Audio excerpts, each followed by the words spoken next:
Sir काय सांगाल cluster बाबत? काल आपल्या अधिकाऱ्यांसोबत बैठक झालेली, काय नेमकं बैठकी दरम्यान चर्चा झालेली आहे? क्लस्टर हा फडणवीस सरकार असताना घेतलेला क्रांतिकारी निर्णय होता.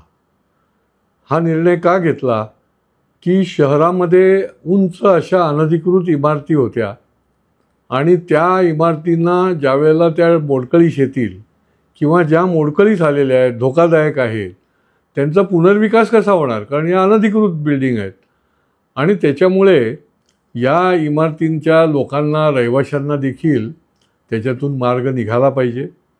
आणि निरनिराळ्या भागामध्ये असे जे काही इमारती आहेत तर त्याच्या दृष्टीने एक योजना आखली गेली पाहिजे, म्हणून हा क्लस्टर आला.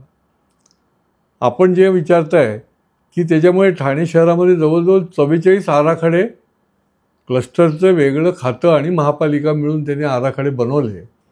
आता प्रॉब्लेम हा आहे की योजना चांगली असते परंतु त्याचं इम्प्लिमेंटेशन जे आहे त्याच्यामध्ये अनेक प्रकारचे प्रॉब्लेम निर्माण होतात, अनेक प्रकारचे फोर्सेस हे काम करतात आणि त्याच्यामुळे सामान्य नागरिक जो रहिवासी तिथला असतो हा संभ्रमात पडतो. त्याला समजतच नाही की नेमकं काय मिळणार आहे, कसं होणार आहे, त्याचे इम्प्लिमेंटेशन कोण करणार आहे. आणि त्याच्यामुळे कालसुद्धा मी आता सिद्धेश्वर तलावच्या भोवतीचं जे काही क्लस्टर आहे, हंसनगरच्या इथलं आहे, तर त्या ठिकाणचे 19 अनधिकृत परंतु 40 वर्ष जुन्या इमारतीतल्या रहिवाशांच्या प्रतिनिधी माझ्याकडे आले होते. त्यांनी सांगितलं की साहेब, आम्हाला या संबंधातल्या अनेक कुशंका आहेत, शंका आहेत आणि याच्यासंबंधी आम्हाला महापालिकेच्या अधिकाऱ्यांच्या बरोबर चर्चा करायची आहे आणि अनेक ज्या आमच्या शंका आहेत त्या आम्हाला त्यांच्यासमोर मांडायच्या आहेत. तर म्हणून आम्ही त्या पार्श्वभूमीवर आज बैठक घेतली. काल त्या ठिकाणी क्लस्टरचे सर्व अधिकारी उपस्थित होते, अतिरिक्त आयुक्त महापालिकेचे उपस्थित होते आणि जवळजवळ 40 लोक प्रतिनिधी त्या ठिकाणी उपस्थित होते. आणि याच्यामध्ये मी आवाहन करेन आणि मी महापालिकेलाही सांगितलं की याच्यामध्ये क्लस्टर डिपार्टमेंटने थोडा का होईना हलगर्जीपणा केलेला आहे. लोकांना महापालिका आणि क्लस्टर खात्याच्या माध्यमातून जे अवगत करायला पाहिजे की ही योजना अशी आहे, याच्यामध्ये तुम्हाला इतकं मिळणार आहे, अशा प्रकारचे फायदे आहेत, अशा प्रकारे पुढे काही याच्यात दुरुस्त्या होऊ शकतात आणि या पद्धतीने ही प्रक्रिया जी आहे ती पुढे राबवली जाणार आहे.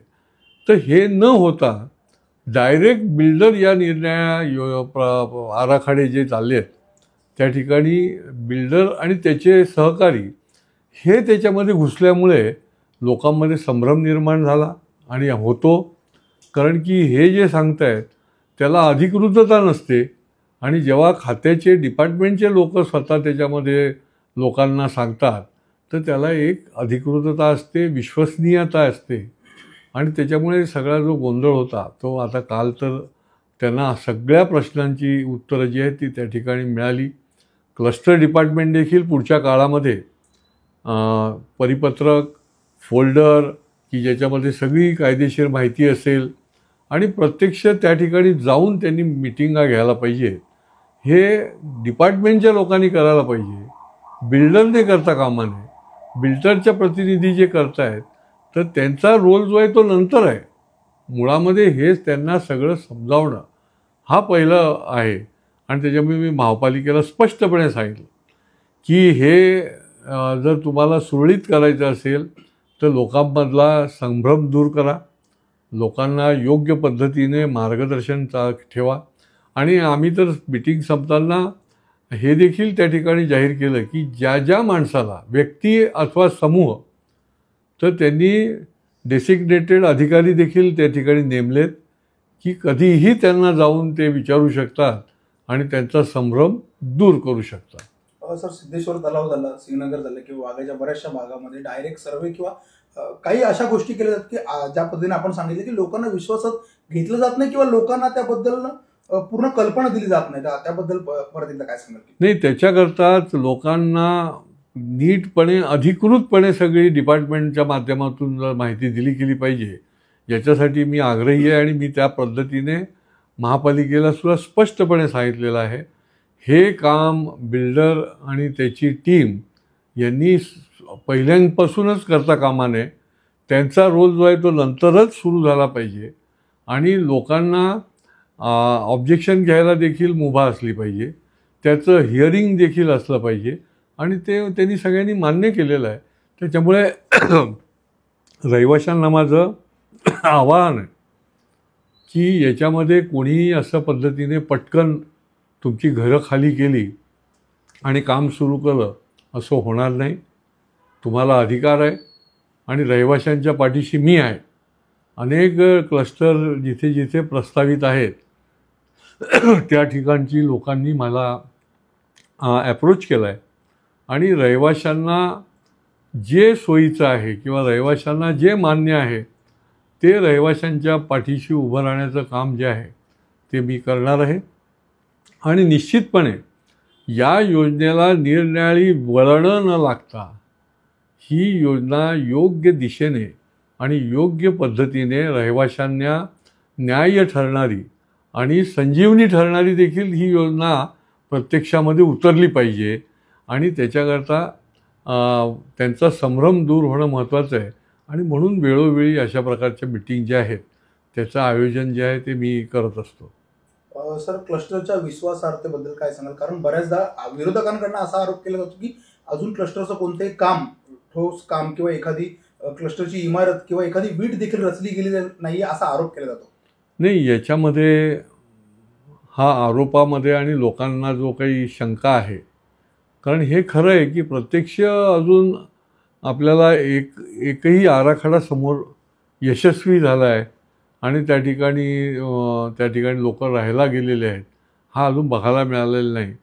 पण ते बघायला मिळाल्यासाठी जी काही गोष्टीचं इम्प्लिमेंटेशन करायला पाहिजे ते होत नाही आहे. त्याच्यामुळे हा सगळा संभ्रम निर्माण होतो. लोकांमध्ये गैरसमज, समूहामध्ये वेगवेगळ्या गोष्टी आणि अनेक फोर्सेस त्या ठिकाणी काम करत असल्यामुळे तर ते जर दूर करायचे असतील तर थेट क्लस्टरचे अधिकारी आणि त्यांचे प्रतिनिधी, महापालिकेचे अधिकारी आणि थेट त्या ठिकाणचे रहिवासी असा संवाद, अशा प्रकारचा माहिती त्यांना मिळणं हे आवश्यकता आहे. त्याच्यातून विश्वसनीयता निर्माण होईल आणि त्यानंतर जो कोणी विकासक असेल त्या विकासकाचा रोल जो आहे तो त्यानंतर सुरू होईल. सर, काय सांगाल ठाणेकरांना याबद्दल काय आव्हान कराल, काय माहिती द्याल? नाही, मी ठाणेकरांना नक्की सांगेन की आपण कुठल्याही अफवा असतील किंवा कुठलीही प्रलोभनं असतील किंवा कुठल्याही प्रकारची चुकीची माहिती असेल त्याला आपण बळी पडू नका. क्लस्टरच्या संबंधामध्ये ज्या ठिकाणी क्लस्टरची योजना जी आहे ती त्यांनी आखलेली असेल तर शेवटी तुमचा फायदा जर असेल तर तुम्ही स्वीकारत असता. त्याच्याकरता अजून कोणी काही तुम्हाला येऊन सांगायची गरज नाही. आणि त्यामुळे ती योजना नेमकी कशा पद्धतीने त्या ठिकाणी इम्प्लिमेंट केली जाणार आहे त्याची माहिती जी आहे ती एकतर तुम्ही त्या खात्यामध्ये जाऊन घ्या आणि क्लस्टर डिपार्टमेंटला देखील मी स्पष्टपणे सांगितलं आहे की त्यांनी देखील त्या ठिकाणी जाऊन लोकांना लेखी स्वरूपामध्ये, परिपत्रकाच्या स्वरूपामध्ये, फोल्डरच्या स्वरूपामध्ये सरळ सोप्या भाषेमध्ये कळेल अशा पद्धतीचं त्यांनी लोकांना त्याचं वाटप केलं पाहिजे. आणि प्रत्यक्ष तिकडे जाऊन त्यांनी देखील संवाद करायला पाहिजे. आणि तुमच्या कार्यालयात जर कोणी व्यक्ती आणि समूह आला तर त्याच्या देखील शंका ज्या आहेत त्या तुम्ही त्यांचं निरसन केलं पाहिजे. तर त्याच्यामध्ये शास्त्रशुद्ध पद्धतीने रहिवाशांना देखील अवगत झालेलं असेल आणि मग त्या ठिकाणी ती योजना जी आहे ती करायची नाही करायची याचा सगळा दिशा जी आहे ती त्या ठिकाणी ठरू शकते.